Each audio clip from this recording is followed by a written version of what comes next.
kali dipengaruhi oleh konteks sosial.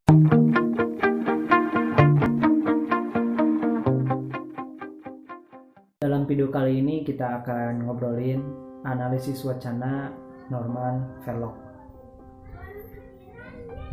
Wacana dipandang sebagai suatu bentuk perubahan sosial.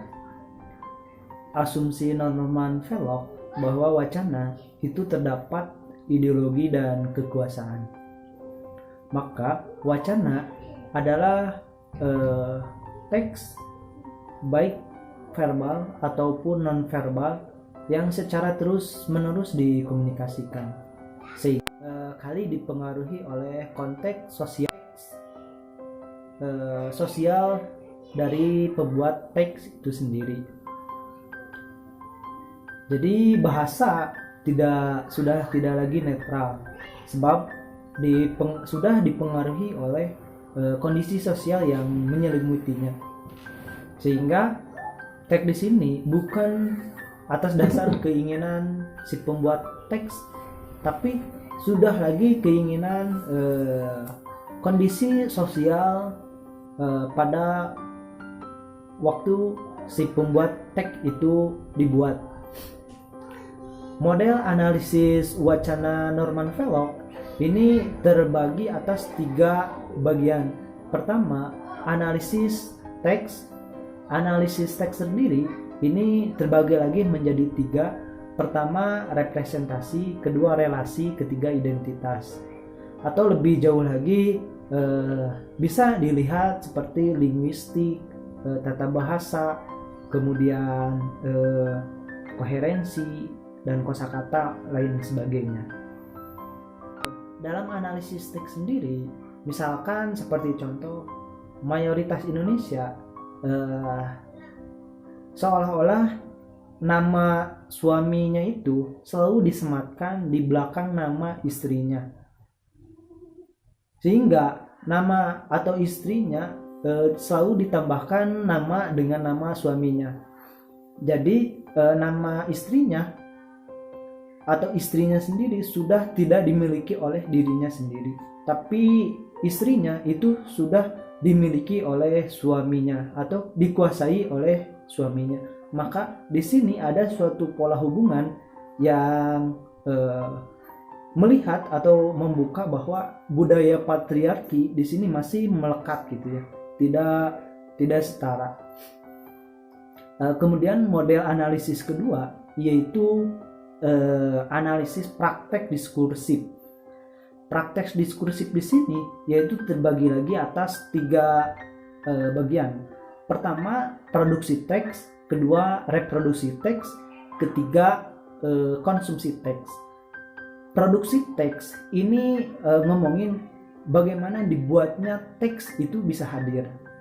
Misalkan dalam suatu media itu dibuatnya teks, misalkan ada editor, kemudian ada lain sebagainya. Ini seolah-olah teks atau wacana sudah dipengaruhi oleh si pembuat teks itu sendiri, oleh media itu sendiri. Itu produksi teks. Semisal penerbit dan lain sebagainya. Ini sangat mempengaruhi wacana itu sendiri. Kemudian kedua yaitu reproduksi teks. Bagaimana teks ini disebarkan dan melalui apa gitu ya. Diterbitkannya apakah media sosial ataukah media elektronik atau media apa. Nah, ini sangat dipengaruhi oleh hal ini. Pertarungan wacana ini saling mendominasi. Bagaimana minoritas kuat ingin menghasilkan suatu dominasi kuat dalam suatu masyarakat, kondisi masyarakat melingkupinya. Ketiga yaitu konsumsi teks. Dalam konsumsi teks itu sendiri, konsumsi teks sudah tidak lagi mengartikan teks atau mengkaji atau mengklarifikasi atau suatu kajian mengenai teks, tapi sudah memaknai teks itu sendiri. Semisal kita membaca suatu berita atau membaca suatu novel, itu kadang-kadang kita sebenarnya sudah tidak mengkaji teks atau tidak membaca yang ini, tapi sudah memaknai teks atau wacana itu sendiri. Kemudian analisis ketiga yaitu analisis praktik sosial. Dalam praktik sosial sendiri ini melingkup 3 level. Pertama situasional, 2 institusional, ketiga level sosial. Dalam situasional ini hampir mirip dengan produksi teks. Jadi kondisi sosial ini sangat mempengaruhi wacana itu sendiri. Wacana bukan lagi kehendak si pembuat teks itu sendiri, tapi kehendak kondisi sosial itu sendiri. Jadi suatu wacana itu bukan lagi keinginan si pembuat teks, tapi keinginan dari kondisi sosial yang menyelimutinya. Kedua, level institusional ini suatu teks dipengaruhi oleh ruang-ruang eksternal seperti organisasi di luar atau konstruksi-konstruksi di luar dari wacana itu sendiri. Semisal pemerintah atau institusi-institusi lembaga-lembaga terkait. Jelas ini sangat mempengaruhi wacana itu sendiri.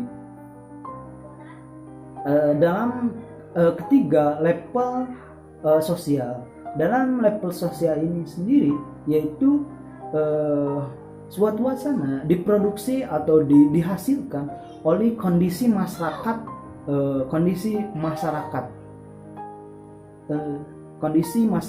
bagaimana konstruksi yang ada di masyarakat itu dibuat atau wacana itu dibuat dan dihasilkan oleh si pembuat teks, tapi keinginan wacana itu bukan lagi keinginan si pembuat teks, tapi selalu dipengaruhi oleh kondisi sosial yang menyelimuti ketika dalam lingkaran pembuat teks itu sendiri.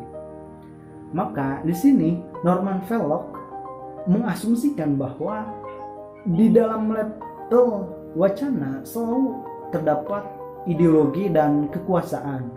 Konstruksi-konstruksi yang ada di masyarakat itu sebagai suatu minoritas kuat, wacana apa yang terus-menerus dikomunikasikan dan masuk kepada kesadaran masyarakat atau masuk kepada psikologi masyarakat, sehingga masyarakat bisa meyakininya terhadap wacana apa yang dikomunikasikan secara terus-menerus. Semisal dalam pengertian Michel Foucault bahwa pengetahuan adalah kekuasaan, atau bisa dikatakan knowledge is power, bahwa pengetahuan itu adalah kekuasaan. Siapa yang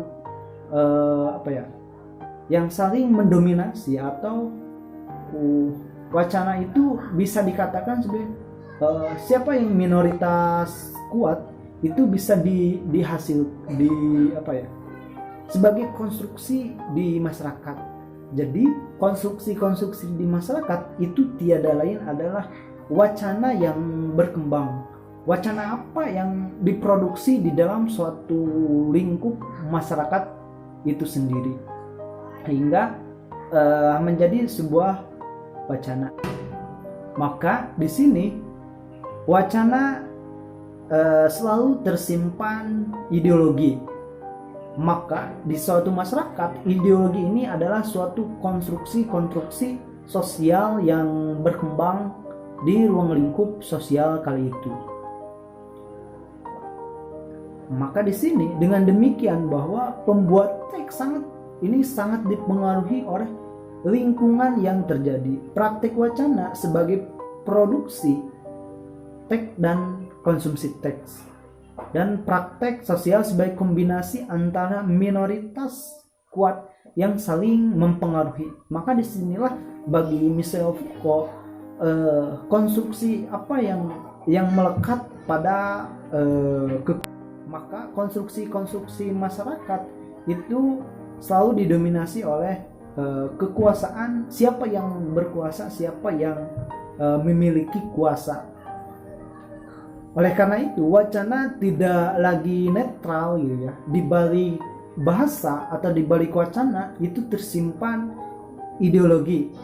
Dengan bahasa dapat menjadi apa yang disebut instrumen kekuasaan.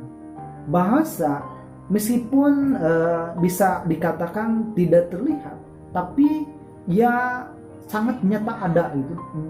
Bisa atau dapat mempengaruhi khalayak publik. Bagaimana publik menjadi mempunyai kesadaran atas wacana yang berkembang. Hal inilah yang menyebabkan terjadinya suatu ketidakadilan, diskriminatif, persekusi dan penindasan gitu ya. Bagaimana mengidentifikasi wacana untuk mencari hambatan pada realitas sosial tersebut, serta bagaimanakah kehendak masyarakat pada suatu wacana ini dibuat menyebar gitu ya, kalau dalam pandangan Michel Foucault, sehingga opsi-opsi dari masyarakat ini dapat muncul ke permukaan. Mungkin itu saja dalam video kali ini. Kalau misalkan ada pertanyaan silahkan tulis di kolom komentar.